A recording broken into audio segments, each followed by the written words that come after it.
ഈ ഒരു വിഷയത്തിൽ ഞാൻ പ്രതികരിക്കണം എന്ന് വിചാരിച്ചതല്ല കേട്ടോ. സത്യം പറഞ്ഞാൽ ആ വീഡിയോ കണ്ടപ്പോൾ പ്രതികരിക്കാൻ പറ്റിയില്ല, അതുകൊണ്ടാണ് പ്രതികരിക്കുന്നത്. സത്യം പറഞ്ഞാൽ ഞാൻ റീച്ചിന് വേണ്ടി എന്തിനാണ് എന്റെ പേര് വലിച്ചയക്കുന്നത്? അതും ഹായ് ഗൈസ്, കുറെ കാലത്തിന് ശേഷം ആരാണ് നമ്മളുടെ ഫ്രെയിമിൽ? കുറച്ച് ദിവസങ്ങളായി സോഷ്യൽ മീഡിയയിൽ ഈ ജാസി ടോപ്പിക്ക് ഒന്ന് മാറിയിരിക്കുകയായിരുന്നു. ഇപ്പൊ വേറെ കുറേ വിഷയങ്ങൾ വന്നിട്ട് ജാസി ചേച്ചീനെ ശരിക്കും പറഞ്ഞാൽ മറന്നു എന്ന് തന്നെ പറയാം. ഇപ്പൊ റിസെന്റ് ജാസി എനിക്ക് തോന്നുന്നു ഏതോ ഒരു ഇന്റർവ്യൂവിലോ എന്തോ ഒരു പരിപാടിക്ക് പോയിട്ടുണ്ട്, ഇനാഗ്രേഷനോ എന്താന്ന് എനിക്ക് ഓർമ്മയില്ല. ഒരു ഓറഞ്ച് വിത്ത് ബ്രൗൺ സാരി ഒക്കെ എടുത്തിട്ട്, അല്ല ഒരു ചുരിദാറാന്ന് തോന്നുന്നു, എനിക്ക് ഓർമ്മ കിട്ടില്ല. അതിൽ ഓൺലൈൻ മീഡിയക്കാരുടെ മുമ്പിൽ ജാസി ചേച്ചി കാര്യമായിട്ട് കടന്നങ്ങ് സംസാരിച്ചിട്ടുണ്ട്. വിളിച്ച് കൂവി വാരി വലിച്ച് അങ്ങ് പറഞ്ഞിട്ടുണ്ട്. അത്രയൊക്കെ പറഞ്ഞിട്ടുണ്ടെങ്കിലും സോഷ്യൽ മീഡിയയിൽ വലിയ ഡിസ്കഷൻ ഒന്നും ആയിട്ടില്ല. റിയാക്ഷൻ വീഡിയോക്കാരെ ആരും എടുത്ത് സംസാരിക്കുകയും ചെയ്തില്ല. അപ്പോൾ ജാസി ചേച്ചി എന്ത് ചെയ്തു, സ്വന്തം പേജിൽ തന്നെ നമ്മുടെ ഹെലനോസ് പാട്ടയ്ക്ക് എഗെയിൻസ്റ്റ് ആയിട്ട് ഒരു വീഡിയോ ഇപ്പോൾ കറൻ്റ് വന്നിരിക്കുകയാണ്. അപ്പോഴാണ് ഞാൻ വെറുതെ ഇരുന്ന് ആ വീഡിയോ കണ്ടപ്പോൾ അതിൽ കുറച്ച് കാര്യങ്ങൾ കുറച്ച് അഭിപ്രായം പറയണം എന്ന് തോന്നി. സോ അതുകൊണ്ട് എടുക്കുന്ന ഒരു വീഡിയോ ആണ്. ആദ്യം തന്നെ എൻ്റെ വീഡിയോയിലോട്ട് നിങ്ങൾക്ക് എല്ലാവർക്കും സ്വാഗതം. ചാനൽ ഇഷ്ടപ്പെട്ടാൽ സബ്സ്ക്രൈബ് ചെയ്യാനും വീഡിയോ ഇഷ്ടപ്പെട്ടാൽ ലൈക്ക് ചെയ്യാനും നിങ്ങളാരും മറക്കണ്ട. So guys, let's get into the video.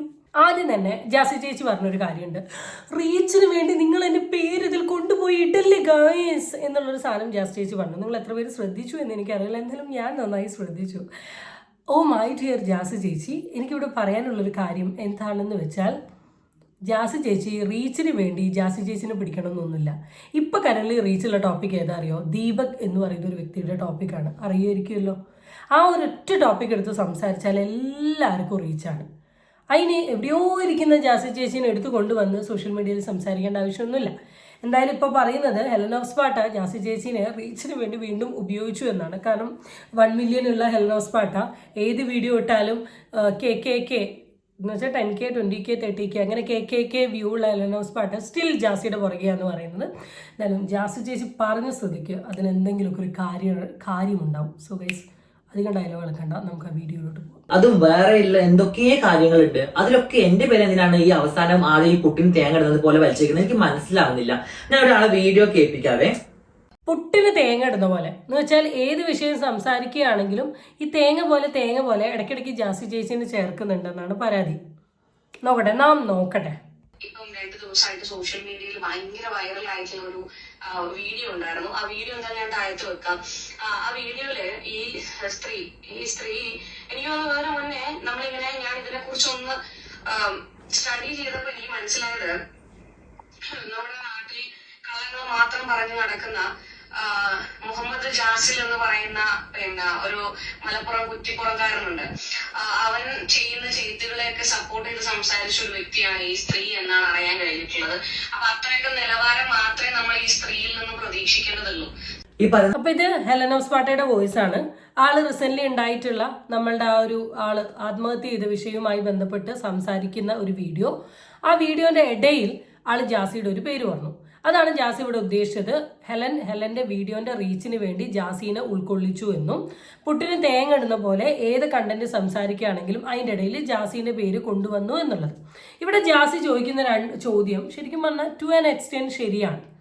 കാരണം എന്താണെന്ന് വെച്ചാൽ ഇവിടെ ഈ വിഷയം സംസാരിക്കുമ്പം എവിടെയോ ഉള്ള ജാസീനെ അതിൻ്റെ ഉള്ളിൽ കൊണ്ടുപോയി ഇടണോ എന്നുള്ളൊരു ചോദ്യം നിങ്ങളും ഒന്ന് പേഴ്സണലി ആലോചിച്ച് നോക്കുക. എനിക്കും പേഴ്സണലി ആ ഒരു അഭിപ്രായം തോന്നി. കാരണം ഇത് സംസാരിക്കുമ്പോൾ ഇവിടെ ജാസിനെ കൊണ്ടുവരേണ്ട ആവശ്യം എന്താ? അതിലും ബെറ്റർ എന്താണ്, ഹെലനുമായി ബന്ധപ്പെട്ടിട്ട് ജാസി റീസെൻ്റ്ലി കുറേ കാര്യങ്ങൾ പറഞ്ഞിട്ടുണ്ട്, അതെടുത്ത് വെച്ച് സംസാരിക്കുകയാണെങ്കിൽ ഓക്കെ ഫൈൻ. പക്ഷേ ഈ വിഷയത്തിൽ എന്തിന് എന്നൊരു ചോദ്യം റൈറ്റ് ആയിട്ടുള്ളൊരു ചോദ്യം തന്നെയാണ്. ആൻഡ് സെക്കൻഡ് തിങ്, ഇവിടെ ഹെലൻ പറയുന്നത് എന്താണെന്ന് വെച്ചാൽ, ഈ ഇപ്പോൾ ഉണ്ടായിട്ടുള്ള ഈ ഇൻസിഡൻറ്റിൽ ഈ പെർട്ടിക്കുലർ വ്യക്തിക്ക് നേരെ ഇഷ്യൂ ഉണ്ടാക്കിയിട്ടുള്ള പെർട്ടിക്കുലർ പെൺകുട്ടി ജാസീനെ സപ്പോർട്ട് ചെയ്യുന്ന ഒരു ലേഡിയാണ് എന്ന രീതിയിലാണ് പറയുന്നത്. അപ്പം അതുകൊണ്ട് തന്നെ ഇവളെ കയ്യിൽ നിന്ന് ഈ ഒരു സംസ്കാരം പ്രതീക്ഷിച്ചാൽ മതി. കാരണം ജാസീനെ സപ്പോർട്ട് ചെയ്യുന്ന സംസ്കാരമില്ലാത്തവരാണ് എന്ന രീതിയിലാണ് ഹെലനോട് പറഞ്ഞത്. ഓക്കെ, ജാസി എന്താ പറഞ്ഞത് കേൾക്കാം. മോൾക്ക് നല്ല നിലവാരമാണല്ലേ, പബ്ലിക് മീഡിയസിൽ വന്നിട്ട് തെറി പറയുന്നത് വളരെ നല്ല നിലവാരം ഉയർത്തുന്ന കാര്യങ്ങളാണ്. ഓക്കെ, ഞാനൊരു കാര്യം പറയട്ടെ, എന്തിനാണ് ഇതിൽ എന്റെ പേര് വലിച്ചയക്കുന്നത്? ഈ പെൺകുട്ടി എന്നെ സപ്പോർട്ട് ചെയ്തത് പറഞ്ഞിട്ടോ, ഞാൻ ഇതുവരെ ആ പെൺകുട്ടി എന്നെ സപ്പോർട്ട് ചെയ്ത വീഡിയോസ് കണ്ടിട്ടില്ല. ഇനി അങ്ങനെ ഉണ്ടെന്നുണ്ടെങ്കിൽ ആ വീഡിയോസ് വെച്ചിട്ടായിരിക്കണം മോള് പ്രതികരിക്കേണ്ടത്. പിന്നെ ഞാൻ എവിടെയും ഒരു സ്ഥലത്തും ഈ കുട്ടിയുടെ പേര് ഞാൻ പറഞ്ഞിട്ടില്ല. എനിക്ക് നിന്റെ പേര് പറഞ്ഞ് റീച്ച് ആക്കേണ്ട ഒരു ആവശ്യമില്ല. എന്റെ പേര് പറഞ്ഞാൽ റീച്ച് ആവുന്നത് മോൾക്ക് തോന്നിയതുകൊണ്ടാണ്. ഇവിടെ ഇപ്പൊ കറന്റ് ഈ വീഡിയോയില് ജാസി പറഞ്ഞത്, ഹെലൻ പറഞ്ഞത് ജാസീനെ സപ്പോർട്ട് ചെയ്തുകൊണ്ട് ഈ പെൺകുട്ടി വന്നിട്ടുണ്ട് എന്നാണ്. അപ്പോൾ ഇവിടെ ആളുടെ ഒരു ചോദ്യം വന്നിട്ടുള്ളത്, ആ വീഡിയോ ഒന്ന് കാണിക്കാവോ?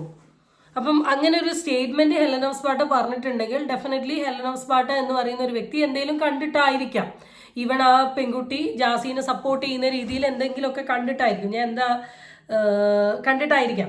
സോ ആ വീഡിയോ എന്താണ്, അത് എനിക്ക് കാണണം, ഞാൻ ഇതുവരെ കണ്ടിട്ടില്ല എന്ന രീതിയിലാണ് പറയുന്നത്. ആൻഡ് സെക്കൻഡ് തിങ്, ഇവിടെ പറയുന്ന അടുത്തൊരു കാര്യം എന്താണെന്ന് വെച്ചിട്ടുണ്ടെങ്കിൽ, ഞാൻ എന്ന് പറയുന്ന ഒരു വ്യക്തി ഹെലന്റെ പേര് എൻ്റെ വീഡിയോയിൽ പറയാത്തത് ഞാൻ പറഞ്ഞ് നിനക്ക് അങ്ങനെ റീച്ച് ഉണ്ടാവണ്ട, സോ നീ എൻ്റെ പേരിവിടെ പറയുന്നത് നിനക്ക് റീച്ച് കിട്ടാൻ വേണ്ടിയിട്ടാണ് എന്ന്. ഹെലൻ ഓഫ് സ്പാർട്ട എന്ന് പറയുന്ന ഒരു വ്യക്തിൻ്റെ പേര് പറയേണ്ട ആവശ്യമൊന്നുമില്ല. കാരണം ഹെലൻ ഓഫ് സ്പാർട്ട തുടക്കങ്ങളിൽ സോഷ്യൽ മീഡിയയിൽ നല്ലൊരു വിപ്ലവം ക്രിയേറ്റ് ചെയ്ത് വന്ന ഒരാളാണ്. അത് പല ലൈവുകളും പല റിപ്ലൈകളും കൂടെ നമുക്കറിയാം. ഹെലൻ ഓഫ് സ്പാർട്ടയ്ക്ക് ഒരു പേര് തന്നെ ഉണ്ടായിരുന്നു പണ്ട് പലരും വിളിച്ചുകൊണ്ടിരുന്നത്. കാരണം അങ്ങനെയായിരുന്നു. അപ്പം അതുകൊണ്ട് തന്നെ ആളെയൊക്കെ എപ്പോഴും എല്ലാവരും അറിയുന്നതാണ്. അതിനിപ്പോൾ ജാസിയുടെ പേര് പറയണം എന്നുള്ളൊരു സാധനമൊന്നും എനിക്കിവിടെ പേഴ്സണലി തോന്നുന്നില്ല. മേ ബി ജാസിക്ക് ഹെലൻ ഓഫ് സ്പാർട്ടയെ കുറിച്ച് അറിയായിട്ടായിരിക്കാം മോള് എല്ലായിടത്തും എന്റെ പേര് പറയുന്നത് ഈ പുട്ടിനെ തേങ്ങിടുന്നത് പോലെ. ഒരു കാര്യം ഞാൻ പറയട്ടെ, എന്നെ സപ്പോർട്ട് ചെയ്ത ഒരുപാട് പേര് വീഡിയോ ഇടാറുണ്ട്, നെഗറ്റീവായിട്ടും വീഡിയോ ഇടാറുണ്ട്. എന്നെ സപ്പോർട്ട് ചെയ്ത വീഡിയോസ് ഇടുന്ന ആൾക്കാരും എല്ലാം എന്റെ കുഞ്ഞമ്മാന്റെ അല്ലെങ്കിൽ നെഗറ്റീവ് ഇടുന്ന ആൾക്കാരും എന്റെ കുഞ്ഞമ്മാന്റെ അല്ലെങ്കിൽ എളാപ്പാന്റെ മക്കളൊന്നും അല്ല. ഈ പറഞ്ഞ നീ ആണെങ്കിലും എന്നെ സപ്പോർട്ട് ചെയ്ത കാലത്ത് വീഡിയോ ഇട്ട വ്യക്തിയാണ്. ഇപ്പൊ നീ നെഗറ്റീവായിട്ട് എന്നെ വീഡിയോ ഇടുന്നില്ലേ? അത്രയേ ഉള്ളൂ മനുഷ്യന്മാര്. ഇന്ന് കാണുന്ന ആൾക്കാരല്ല നാളെ കാണുന്ന ആൾക്കാര്. പിന്നെ എന്തിനാണ് വെറുതെ ഇതിനൊക്കെ എന്റെ പേര് വലിച്ചയക്കുന്നത്? പിന്നെ ഈ പെൺകുട്ടി ചെയ്ത് അങ്ങേയറ്റത് തെറ്റുന്നല്ല, അതിന്റെ അപ്പുറത്തേക്ക് എന്താണ് അതാണ് പറയേണ്ടത്. നമ്മൾ ഒരാളെ സപ്പോർട്ട് ചെയ്തു എന്ന് കരുതി ലൈഫ് ലോങ് അയാളെ സപ്പോർട്ട് ചെയ്യണമെന്നില്ല. നമ്മൾ ഒരാൾക്ക് എഗെയിൻസ്റ്റ് ആണെന്ന് കരുതി ലൈഫ് ലോങ് അയാൾക്ക് എഗെയിൻസ്റ്റ് ആവണമെന്നില്ല. നല്ലത് ചെയ്താൽ നല്ലത് എന്ന് പറയും, മോശം ചെയ്താൽ മോശം എന്ന് പറയും. ചിലപ്പോൾ നമ്മൾ വീഡിയോ ചെയ്യുന്ന സമയത്ത് നമ്മളുടെ ഭാഗത്തുനിന്നും പല മിസ്റ്റേക്കുകൾ വരാം. ആ മിസ്റ്റേക്കുകൾ മനസ്സിലാക്കി നമ്മൾ പല വിഷയങ്ങളും കറക്റ്റ് ചെയ്യലുമുണ്ട്, കറക്റ്റ് ചെയ്ത് സംസാരിക്കുന്നുമുണ്ട്. ഇവിടെ അത്രയേ ഉള്ളൂ. ഇവിടെ മനസ്സിലാകേണ്ട അതൊരു അഭിപ്രായം ഇല്ലായിട്ടല്ല. ഇപ്പം ഇത്രയും കാലം സോഷ്യൽ മീഡിയയിൽ ജാസി നെഗറ്റീവ് കോൺട്രവേഴ്സി മാത്രം ഉണ്ടാക്കിക്കൊണ്ട് പോകുന്ന ഒരാളാണ്. എന്ന് ജാസി അത് പോസിറ്റീവ് കോൺട്രവേഴ്സിയിലോട്ട് വരുന്നോ അന്ന് എല്ലാവരും ജാസിനെ സപ്പോർട്ട് ചെയ്തുകൊണ്ട് തന്നെ സംസാരിക്കും. എന്ന് ജാസി നെഗറ്റീവിലോട്ട് പോകുന്നോ അന്ന് ജാസിനെ കുറ്റം പറയും. സോഷ്യൽ മീഡിയ എന്ന് പറയുന്നത് അങ്ങനെയാണ്, അല്ലാണ്ട് ഒരാളെയും ലൈഫ് ലോങ് പോസിറ്റീവായി കൊണ്ടുപോകില്ല.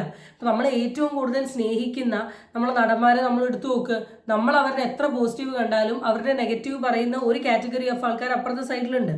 ഇതൊക്കെ this is the game of social media. അതിലൊരു ആൾക്കാരുടെ വ്യക്തി സ്വഭാവത്തെ കുറിച്ചല്ല. പണ്ട് ഹെലൻ ഓഫ് സ്പാർട്ടയെ സപ്പോർട്ട് ചെയ്തിരുന്ന വ്യക്തിയല്ലേ ജാസി? ഹെലൻ ഓഫ് സ്പാർട്ടയായിട്ട് കമ്പനി വെച്ച ആളല്ലേ? ഇപ്പം ഹെലൻ ഓഫ് സ്പാർട്ടയെ തെറ്റിയിട്ടില്ലേ? രണ്ട് സൈഡായിട്ടില്ലേ? അപ്പം ജാസിക്ക് എന്താ വ്യക്തിത്വം എല്ലാം പറയാൻ പറ്റും? അങ്ങനെയൊന്നും അല്ലടോ. നല്ല ചെയ്താൽ നല്ല, മോശം ചെയ്താൽ മോശം. കാരണം ആ വീട്ടുകാർക്ക് നഷ്ടപ്പെട്ടത് ഒരു മകനെയാണ്, അല്ലെങ്കിൽ ഒരു അച്ഛനെയാണ്, ഒരു സഹോദരനെയാണ്, അല്ലെങ്കിൽ ആ കൂട്ടുകാർക്ക് നഷ്ടപ്പെട്ടത് നല്ലൊരു ഫ്രണ്ടിനെയാണ്. സത്യം പറയാലോ, എനിക്ക് അതിൽ ഭയങ്കര വിഷമമുണ്ട്. ആ കുടുംബത്തിനും ആ അമ്മയ്ക്കും ഇതെല്ലാം മറക്കാനും പൊറുക്കാനും ഇതെല്ലാം കൺട്രോൾ ചെയ്യാനുള്ള ഒരു ശക്തി ദൈവം കൊടുക്കണമെന്നാണ് എന്റെ പ്രാർത്ഥന. പിന്നെ ഇതേപോലത്തെ കാര്യങ്ങൾക്ക് ദയവ് ചെയ്ത് എന്റെ പേര് വലിച്ചയക്കരുത്. ഞാൻ എന്റെ കാര്യങ്ങളും എന്റെ ഹാപ്പിനെസ്സും ആയിട്ട് ഒരു ഭാഗത്തേക്ക് പോവാണ്. എന്തിനാണ് വെറുതെ റീച്ചിന് വേണ്ടി പാവം എന്റെ പേര് വലിച്ചയക്കുന്നത്? അല്ലാണ്ട് മോൾ പറഞ്ഞിട്ടല്ലോ ഞാൻ കണ്ടന്റ് ഉണ്ടാക്കാൻ വേണ്ടി നടക്കുന്നത്. കണ്ടന്റ് ഒരുപാട് കണ്ടന്റുകൾ മോൾക്കില്ലേ? നീ തന്നെ പറഞ്ഞിട്ട് എന്നെ വിട്ടിട്ടല്ല ജാസി ഇല്ലെങ്കിൽ എനിക്ക് ഒരുപാട് കണ്ടന്റുകൾ ഉണ്ട്. എന്നാ അങ്ങനെ പോ. ഇപ്പൊ എനിക്കൊരു ഇവിടെ ജാസി ഇപ്പൊ ഈ കറന്റ് ഈ ഒരു കാര്യം പറയുന്ന സമയത്ത് ഡെഫിനറ്റ്ലി എനിക്ക് ജാസിക്ക് എഗെയിൻസ്റ്റ് പറയാൻ എനിക്ക് പേഴ്സണലി തോന്നുന്നില്ല. പൊതുവെ ജാസി ഹെലൻ റിലേറ്റ് ചെയ്തിട്ടുള്ള ടോപ്പിക്കുകളൊക്കെ റിയാക്ട് ചെയ്യുന്ന സമയത്ത് ഞാൻ ഓഫ്കോഴ്സ് ഹെലന്റെ സൈഡിൽ നിന്ന് തന്നെയാണ് സംസാരിച്ചിട്ടുള്ളത്. പക്ഷേ ഈ ഒരു വിഷയത്തിൽ എന്തിന് ആളുടെ പേര് ഇൻക്ലൂഡ് ചെയ്തു, എന്തിനു വേണ്ടിയിട്ടാണ്, അതിൽ കിട്ടുക എന്നുള്ള കാര്യമല്ല. പിന്നെ ഇത് വേറൊരു സൈഡാണ്. നമുക്ക് സൈക്കോളജിക്കലി ഏതെങ്കിലും ഒരു വ്യക്തിൻ്റെ അടുത്ത് മാനസികമായിട്ട് എന്തെങ്കിലും തരത്തിലുള്ള ഒരു ഗ്രഡ്ജോ ദേഷ്യമോ എന്തെങ്കിലുമൊക്കെ നമ്മളുടെ സൈഡിൽ നിന്നുണ്ടെങ്കിൽ നമ്മളിനി എത്രയൊക്കെ കമ്പനി അടിച്ചാലും നമ്മൾ അവരോട് ഇനി എങ്ങനെയൊക്കെ സംസാരിച്ചാലും എങ്ങനെയൊക്കെ മിണ്ടാൻ ശ്രമിച്ചാലും നമ്മുടെ മനസ്സിൻ്റെ ഉള്ളിലുള്ള ആ ഒരു സാധനം എപ്പോഴും നമ്മളുടെ സ്വഭാവത്തിൽ എന്ത് ചെയ്യും, റിഫ്ലക്റ്റ് ചെയ്തുകൊണ്ടിരിക്കുക തന്നെ ചെയ്യും. അപ്പം ഇവിടെ മേ ബി എന്തെങ്കിലുമൊക്കെ ആർക്കുള്ളതായിട്ടുള്ള ഒരു റീസൺ ഉണ്ടാവും. ശരിക്കും പറഞ്ഞാൽ ജാസീൻ്റെ ടോപ്പിക് സംസാരിക്കുമ്പോൾ ജാസി, വേറൊരു ടോപ്പിക് സംസാരിക്കുമ്പോൾ അത് മനസ്സിലായി എന്താണെന്നറിയോ? നിനക്കും നിന്റെ ഗാങ്ങിനും വേണ്ടത് എന്താണെന്നറിയോ? എന്നെ മാക്സിമം എല്ലാവരുടെ മുമ്പിലും ഭയങ്കര നെഗറ്റീവ് ആക്കി മാറ്റണം. അതിനുള്ളൊരു കാര്യമാണ് ഈ നെഗറ്റീവ് കാര്യങ്ങളിലേക്കെല്ലാം എന്റെ പേര് വലിച്ചിരിക്കുന്നത്. അത് എനിക്ക് വളരെ വ്യക്തമായിട്ട് മനസ്സിലായി. പൊന്നുമോളെ, അതിനെ കൊണ്ട് കുറച്ചും കൂടെ കഷ്ടപ്പെടണം. ഫൈനലി ഇതൊക്കെ എനിക്ക് മനസ്സിലായി. ഇതിന്റെ ഇടയിൽ ഒരു ഗ്യാങ് എന്ന് പറഞ്ഞു. ഗ്യാങ് എന്ന് പറഞ്ഞാൽ ഓഫ്കോഴ്സ് ഹെലൻ ഓഫ് സ്പാർട്ടയെ സപ്പോർട്ട് ചെയ്തുകൊണ്ട് വീഡിയോ ചെയ്യുന്ന വ്യക്തികളെയാണ് ഗ്യാങ് എന്ന് ഉദ്ദേശിച്ചാൽ ഞാനും ചിലപ്പോൾ ഒരു ഗ്യാങ് മെമ്പർ ആയിരിക്കാം. എന്ത് ഗ്യാങ് എന്നാണ് പറയുന്നത്? എനിക്ക് ഈ യൂട്യൂബിൽ റിയാക്ഷൻ വീഡിയോ ചെയ്യുന്ന ഒരു 99% ആൾക്കാരും എനിക്ക് അറിയില്ല. ആകെ 1-2 ആൾക്കാരെ അറിഞ്ഞ് അത്രയേ ഉള്ളൂ. ഇവിടെ ഗ്യാങ് കളിയൊന്നുമില്ല. നമുക്കൊരു വിഷയം വരുമ്പോൾ നമുക്ക് നമ്മളതായ അഭിപ്രായമുണ്ട്. നമ്മുടെ അഭിപ്രായം നമ്മുടെ പെർസ്പെക്റ്റീവിൽ നമ്മളങ്ങ് പറയുന്നു. ചിലർ നേരത്തെ പറയും, ചിലർ വഴുകി പറയും, ചിലർ സപ്പോർട്ട് ചെയ്ത് പറയും, ചിലർ അഗെയിൻസ്റ്റ് പറയും. അത്രയേ ഉള്ളൂ. There is no such gang. So that's it guys. കുട്ടി വീഡിയോ ആണ്. അടുത്ത വീഡിയോ വീണ്ടും കാണാം. Children, it's by.